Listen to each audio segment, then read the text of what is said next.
aí, galera? Beleza? Hoje a gente vai falar sobre as revoluções inglesas do século XVII, tá? Então a gente vai passar pela Revolução Puritana, República Puritana, vamos falar da restauração dos Stuart, tá? E Revolução Gloriosa para encerrar essa parte, beleza? Então, vamos tocar ficha. Começando, pessoal, pela Revolução Puritana. Ela aconteceu de 1642 até 1660. A Revolução Puritana, ela foi o ponto culminante de uma longa disputa, tá, sobre o controle político da Inglaterra entre o rei e o parlamento inglês, beleza? Então, a gente vai explicar da seguinte forma, tá? Vendo bem o que é pedido no Enem, nas provas quando cai, tá? O rei, ele tinha o seguinte apoio: nobreza, alta burguesia que cuidava das finanças, tá? Católicos e anglicanos, a população do norte e do oeste e as forças reais do lado dele, que eram os cavaleiros reais, beleza? O parlamento, ele tinha o seguinte apoio: a burguesia mercantil, os gentries, tá? Que era a nova camada ali da sociedade, beleza? Que controlava 70% da Câmara dos Comuns, tá? Dentro do parlamento, isso. E os gentries, pessoal, só para introduzir um pouquinho, lembra aquela camada empreendedora que vivia das terras deles, que eles conquistaram, né? E que, principalmente, que compraram da Igreja Católica quando foi expulsa da Inglaterra, beleza? E que, basicamente, eles viviam de lã e trigo, eram as principais atividades, mas tinham outras atividades, tá? Os puritanos também apoiavam o parlamento, e a população do sul e do leste, tá? Então o país ele estava extremamente dividido entre parlamento e rei, tá? Então, vamos continuar aqui. Após várias batalhas, tá, que tiveram, os cavaleiros foram derrotados, tá? Em Nezebe, em 1641. Carlos I se refugiou na Escócia, foi preso e entregue ao parlamento, beleza? Isso foi ali depois dessa batalha de Nezebe. Ele fugiu em 1647 da Inglaterra e novamente a guerra começou, porque daí quem acreditava nele ali se juntou. Opa, então ele fugiu, a gente tem o apoio dele, vamos começar de novo. Em 1649 houve uma derrota definitiva dos cavaleiros reais, tá? Então assim, quando derrotaram definitivamente esse pessoal aí que estava com o rei, com Carlos I, o parlamento passou por uma fase de purificação, tá? Quem foi que instaurou isso, professora? Oliver Cromwell. Agora a gente vai entrar nesse cara que ele é super famoso, tá? Ele ficou conhecido por purificar o parlamento inglês, beleza? Essa época foi chamada também de parlamento curto, tá? Vocês podem encontrar em alguns livros, alguns professores de vocês podem falar isso. Então, Carlos I foi condenado e decapitado, beleza? Primeira vez que isso acontece na Europa com um rei. Então, a monarquia, a partir daí, decaiu demais, moral nenhuma, tá? A Câmara dos Nobres foi abolida e a República foi proclamada. Então, tudo aconteceu sob o domínio de quem? De Oliver Cromwell, tá? Ele foi um revolucionário ali. Então, a gente vai entrar agora na República Puritana. Ela aconteceu a partir do momento que foi proclamada a República, de 1649 a 1659, tá? Cromwell governou até 1653, tá? A partir disso, o parlamento foi dissolvido tá? E ele assumiu o título de Lorde Protetor da República, beleza?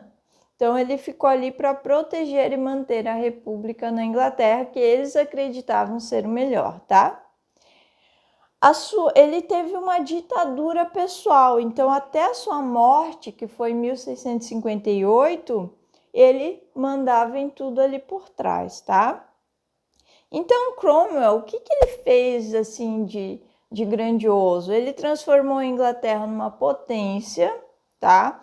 Como? Ele instaurou os atos de navegação em 1651, que foi um decreto. O que esse decreto dizia? Gente, marquem isso, atos de navegação.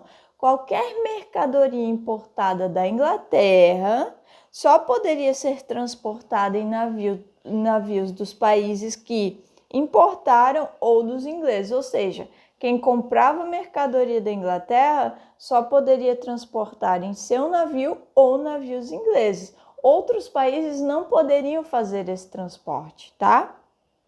Isso atingiu muito drasticamente a Holanda, que na época cuidava dos transportes. Era, né, não tem algo que eu possa comparar hoje, mas tipo como se fosse uma grande potência de logística, tá? E provocou a Primeira Guerra Anglo-Holandesa, tá? De Inglaterra e Holanda, que teve a vitória da Inglaterra, beleza? E a Inglaterra, a partir disso, teve uma hegemonia política muito grande, tá? Então, Oliver Cromwell conseguiu promover isso, tá? Transformar a Inglaterra numa potência através da navegação marítima, tá? Quando ele morreu, o filho dele, Richard, assumiu. Só que Richard não tinha a voz do pai. Então, o que aconteceu? Muitas revoltas internas, muitas pessoas não concordavam com ele, tá? E ele foi deposto em 1659 pelo próprio exército. Beleza? Então, vamos continuar. Agora a gente vai para a restauração dos Stuart. Mas, professora, o que você quer dizer com restauração dos Stuart? É isso mesmo que vocês estão pensando, pessoal. O parlamento, quando foi deposto o filho do Oliver Cromwell, Richard, o parlamento se reuniu. A Inglaterra estava passando por muitas revoltas, muitas guerras internas ali. O povo não estava pacificado. Então, o que eles pensaram? Vamos melhorar os ares da Inglaterra. Como? Gente, eles resolveram fazer um acordo com a antiga monarquia, tá? Oferecendo um cargo para agradar a todos os lados do país, quem apoiava a monarquia e quem apoiava o parlamento, beleza? Então, como é que isso funcionou? Vamos entrar agora, tá? Com o apoio do exército, o parlamento voltou e ofereceu a coroa para Carlos II, beleza? Em busca de aquilo que a professora acabou de falar, pacificar as lutas internas. Então, Carlos II, ele aceitou e ele ficou de 1660 a 1685, tá? Foi longo aí. O parlamento, ele ficou dividido em dois partidos nessa época. Os Whig, tá? Que eram liberais e anti-abolicionistas, tá? A gente tem que destacar um pensador muito importante, um idealista muito conhecido dessa época, que foi Locke, beleza? E os Tories. O que eram os Tories? Eram os conservadores e monarquistas, tá? E o que a gente tem que ver com relação a isso? A partir de 1685, Jaime II assumiu, tá? Ele era irmão de Carlos e era o sucessor. Ele, Jaime II, era católico, tá? Isso não agradava toda a Inglaterra, tá? E o que aconteceu? Ao nascer o seu filho, o filho de Jaime II, o parlamento ficou com medo que que poderiam acontecer de novo, aquelas histórias de perseguir os protestantes e tudo mais. Então, o que os Wicks e os Troyers fizeram? Eles se uniram e derrubaram Jaime II, beleza? Então, assim, é muito importante vocês saberem disso. E aí aconteceu a Revolução Gloriosa. Professora, por que Revolução Gloriosa? Pessoal, não houve derramamento de sangue, tá? Basicamente isso. Ela aconteceu de 1688 a 1689. O parlamento ofereceu a coroa a Guilherme de Orange. Guilherme de Orange era um protestante, beleza? Casado com Maria Stuart. Então, ainda continuamos na dinastia Stuart, beleza? Filha de Jaime II. Jaime, com toda essa loucura aí, para não ser preso, se refugiou na França. E também medo de ser decapitado, né? Vamos retornar um pouquinho. Mas enfim, vamos lá. Em 1689, Guilherme assumiu como Guilherme III, tá?